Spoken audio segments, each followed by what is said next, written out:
Hi, Pete Moore, Mart TV. Got a new moderator here from A-TEC from Jackson Rifles, who are pretty much recognised as the moderator specialists in the UK. It's the A-TEC H2. It's a modular design, sorry about that, and it replaces the original Hertz models.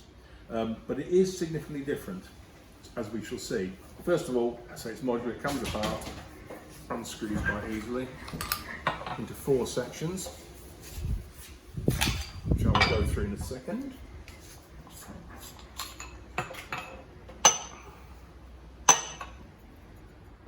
What you get, this is the base section here, of what might be described as half of the rear expansion chamber because it's a reflex design, and it has, as you can see, what looks like a muzzle brake or a flash hider. Obviously a muzzle brake inside a moderator is not going to do anything, but I believe that the flash hider effect is not about hiding the flash. It starts to break up the gas column, which is what it is. It's high speed gas, high energy gas. So it starts to decelerate it, which starts to slow. This is the first module, they're both the same. And inside is a chamber. So what basically you get is this makes up the top half of the first expansion chamber. Like that, so there's a reasonable amount of capacity for the gas to swirl around and have to fight its way out. As you can see, there are 1, 2, 3 flanges, and these are multiple drilled.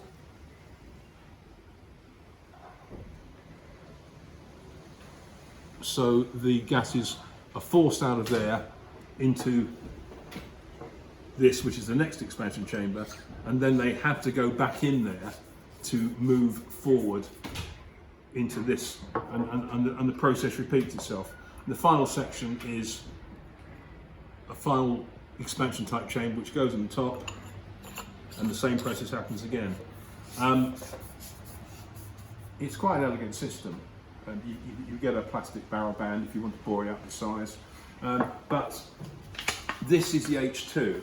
You also have another model which I haven't got here, which is larger, which is called the Mega. It's exactly the same principle, but the H2 is the standard gun, standard one. And what you get here is, it comes with two modules. And with 2 modules, you get a noise reduction of 27 to 28 decibels.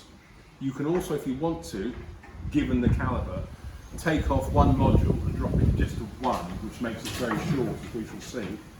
And that gives a reduction of 20 to 21 decibels. In use on this 6.5 Creedmoor, I found that there's still quite a spike at the ear with just one module.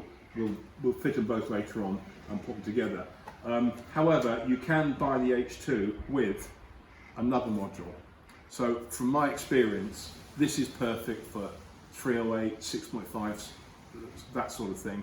But if you've got something that's a bit noisier or you want a bit more reduction, then another module, which isn't that amazingly expensive, can just be screwed on. It makes the can a bit longer, but it does what it says in the tin.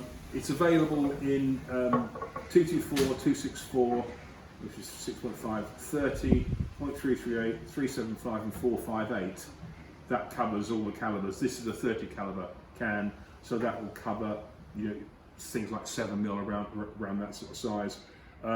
It also comes in metric and imperial threads, far too many to mention, but it goes, metric goes from 13 by 1 to 18 by 1.5, and everything in between, and imperial goes to half by 20, all the way up to 9/16, and also accounts for spigots as well. So that is the H2, and it's actually, I'm enjoying using it. And you have the option on how it fits. You can buy this with a standard fixed single thread inside, as you would any other moderator, winds on to your muzzle being threaded. Or you can buy what they call the A-lock adapter kit, which we'll be looking at in a second. Okay, so the integral thread is pretty self-evident. Let's look at the A-lock system, which struck me as rather clever. What you get is a top hat adapter. Obviously your barrel still needs to be threaded, but it doesn't really matter. You can nominate the threads. The A-lock is done in a number of common threads. And all it is if you look around the front head, it's what's known as an interrupted screw thread. It's very similar to the sort of screw thread you get on a large artillery piece, what they call, the Brits call the BL piece.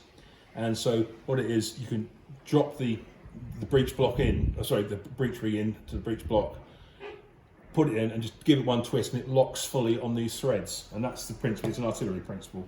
And they've taken this rather cleverly and made this little top hat thing. This gun is in 1/2 by 28 UNEF.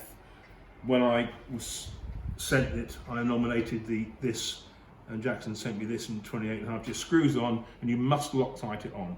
And to aid this, you have a little tool, which is quite clever, comes in the package, and that just goes on between the threads.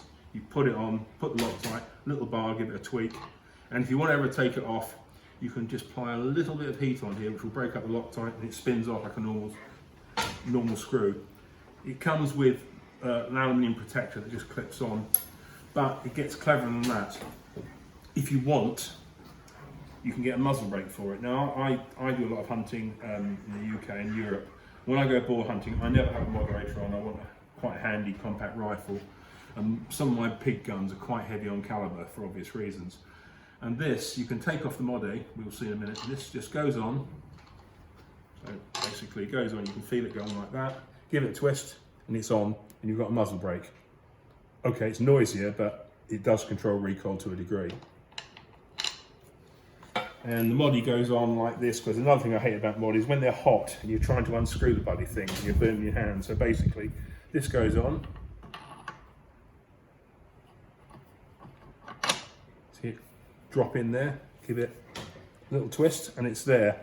I've been shooting this, we'll see it being shot with one module as well as two to show the difference. To be honest, I found one module a bit too noisy, but I didn't find any difference in point of impact if I took it off and then moved it around so H2 was at the top rather than the other side. So it's, from that point of view, that doesn't matter. Like any moderator, they will get loose with shooting, so you need to keep them tight. Basically, I do that with all my screw-on things. You just give it a tweak now and again, but this is no different because it is an interrupted thread. However, it stays tight for 5 or 6 shots, which if you're out hunting is more than enough. And anybody, you just have to check it. I like it's a very clever system. You know, it's whether or not I'd like to get a third module and try it, and I think that would make it almost perfect. But the other good thing about it is, if say 30 caliber was this, which is technically a bit too big for the Swede, but it still moderates well, you could have another adapter, like 1/2 by 20, I could put on my Remington LSR, and then that means I could swap between my 6.5 and the LSR with one moderator only. I wouldn't need 2 moderators, which is excellent. But overall, a very clever system that certainly works, and I just love the fact it's off, it's on, simple as that. So join me in next, and we will listen to it being shot with 2 and 1 modules on. Okay, 2 modules. We've got some 130 grain Norma match ammo in the gun. I spare no expense. So this is 2 modules, listen up.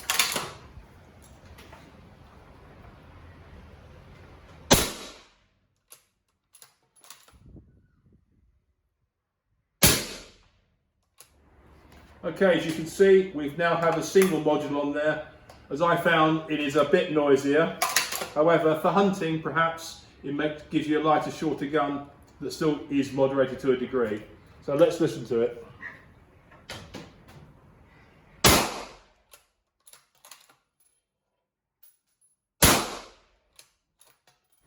I like the H2 very much, and I like the fact of the A-lock system as well. I would consider buying one for, say, for a number of rifles. I think the standard H2 is around about 240, 250 mark, but check out the end of the article and you'll see exactly what it is. Spare modules aren't that expensive, nor the adapters. Obviously that all adds up the price, but I think most people will be very keen to buy it with the A-lock system, as I would be. But overall, it's a good can, it works well, and hopefully if I can get another module, we might come back to this and just to see what 3 modules does, or even look at the big mega one. Okay guys, thanks very much for listening in. Support the site, support Mart, and I'll see you in the range.